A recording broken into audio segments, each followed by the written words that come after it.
today, such as the blend tool, crop tool, layer mask, different things like that. So this will just be like the exercise that I taught you in class, and you'll be making mountain goat rabbits, okay? So we start off with our 4 images. And first what I'd like to do is combine cloud mountain, flower sunrise. So I'm going to unlock the back by double clicking, push OK, click and drag this onto here. Now I'm going to free transform it. Free transform is Command T. Shrink it down is Command minus. These are hotkeys, remember? And there you go. I sort of want it to blend in together. So how do we blend these? One way we can do that is by coming down to here, this tool, and if we hover over it, it's a vector mask, or I like to call it a layer mask. We have to make sure that this empty box is highlighted and not the image.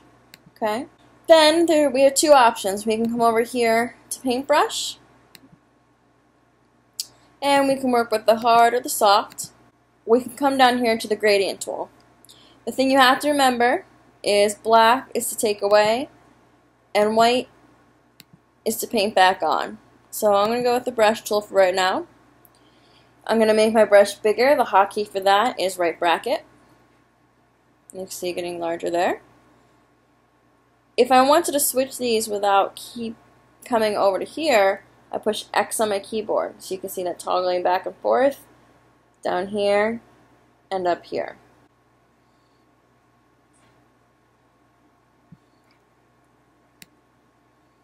There we go, just painting it all in.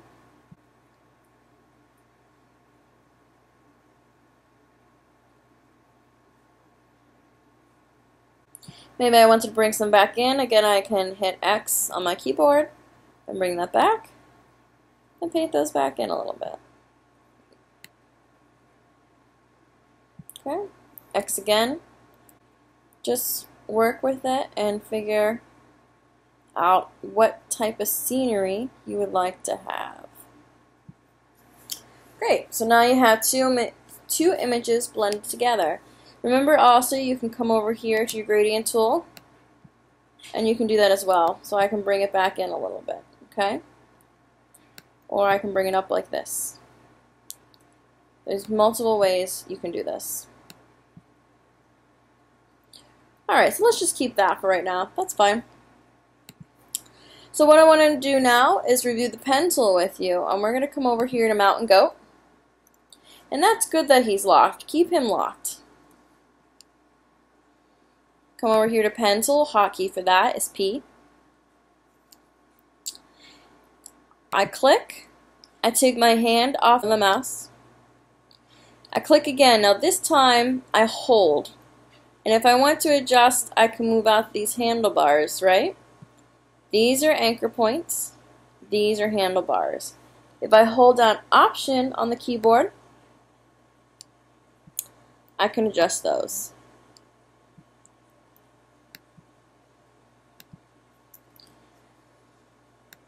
Now again, we're going to be blending him.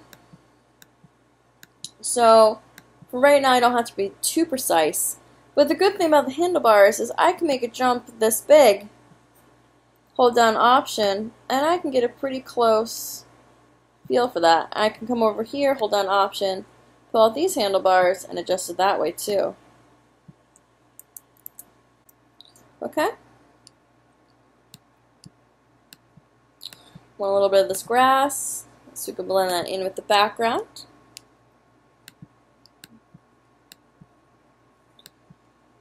So usually with the pencil, it's used for precision, like you did with your exercises. This I'm just getting the general feel because we can blend some of them in. So now remember with the pencil, you have to create a path, and the path is over here. Layers, channels, paths. If we click the path, you can now see this is what the goat looks like. And we come down here to load path as selection, or as I like to call it, marching ants. We click on that. We can then Go to the Move tool or click V, and then move him over.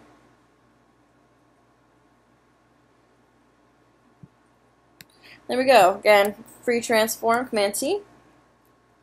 Remember to hold down Shift. And there we go. We're just going to stick him in the corner a little bit. Come back over here to Layers. And I also want to give him a mask. And blend him in just a smidge to get rid of some of this blue.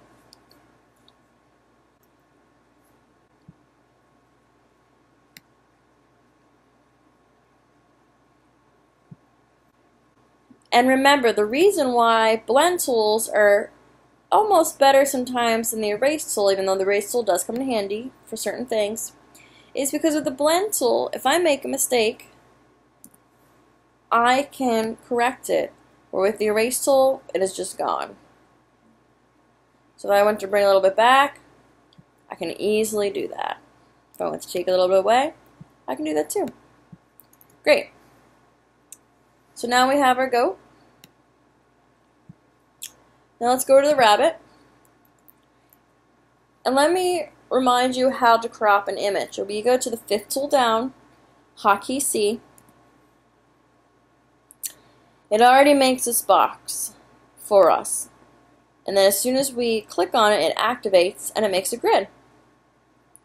So we can shrink this down smaller and smaller. Click Enter or Return, and there we go. That's how easy it is to crop an image. Now, for this, I'm going to use the pen tool again, but I'm really going to only pen tool basically up to here. Holding down Option again to control that handlebar. Just getting the general feel. Again, we're going to blend him in. Usually it's much more precise.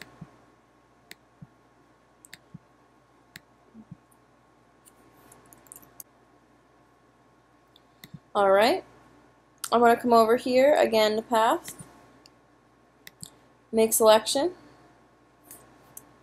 I don't like that, so I'm going to go back one more. Pen tool, and make sure I end the way I want to. And that's fine. Okay. Now we can also come up here, select Refine Edge, and it brings us to this guy. And these are different ways that you can view it. The red is just an overlay, so it blocks out all the colors, so you can really focus if there's a lot of similar colors. You can do this on black, you can do it on white. It just depends on your preference about how you want to view this. Feather, as you can see, will soften the edges, but if you do too much feathering, it can look fake. Again, this is a good trick for hair or different things like that. But you can put a little bit into each one, and that's okay. Alright? Moving this.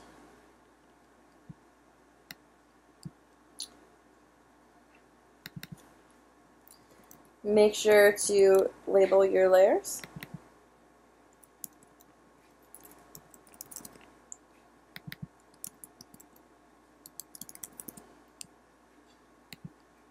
Alright, and then to flip this horizontally, the rabbit head, coming up to Edit,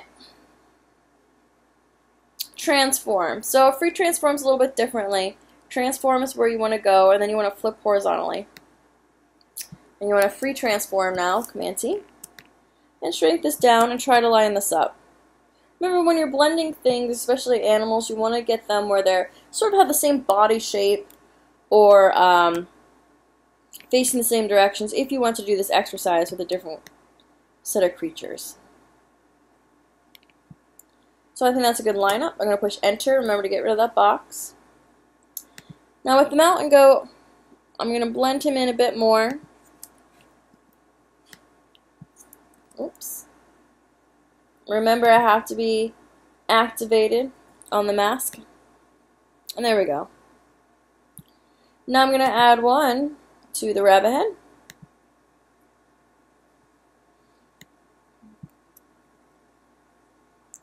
Shrink it down, get a little bit more precise.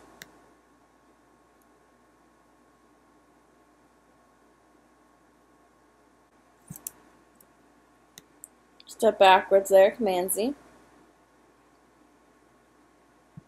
There we go, that's okay. So this is where I want to work with my opacity for my layer mask. Bring that down, maybe like a 28, 30, and start to eat away at this guy. The more you click, the more it will disappear. And really get those edges down. Disappear those edges. Make it nice and soft. Alright, so he's starting to come along here. So now what we want to do is sort of try to blend them in a little bit more together. And we can do that through different filters and working with their color. And one that I found to work a little bit is the photo filter. And so then it will come up in your panels over here. And if we switch to color, if you double click, you can change this color. Let's change it to a darker brown.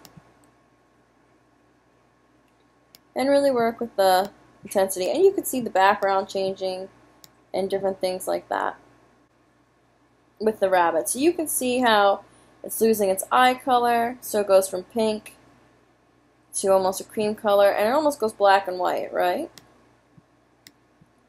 We're going to give it a little bit more. And the reason why it's only affecting this layer is because of this nice little tool right here. Okay, adjustment clips to the layer. So if I take this off, look how much that changes everything else. But if I just have it right on that one layer, it only affects the rabbit. Okay? And that's why, because it's sitting right on top and it's right underneath of it. And that's why it's only affecting that one layer. What I want to do is show you how to use the clone stamp again and how to apply that for another layer. So let's say I want the flowers from this layer, but I'd really like it where this grass is that was connected with the goat. Well, first you have to go over here to the clone stamp, make sure that's pressed in, and then you have to make sure you're on this image, not the mask, but this image, and load it. So if we go Option, click, that will load these flowers right here. Then we need to go to the goat image, and we can start doing that. Now it's hard to see, but there's a little plus sign that's navigating. So if I go up this high, it will get some of these bluebells in and the sun and stuff. Well, we don't want that. We just want those nice flowers right there. I hope you enjoyed this tutorial. The end product that I originally came up with looks like this. So feel free to create little ones and create your own space and have fun.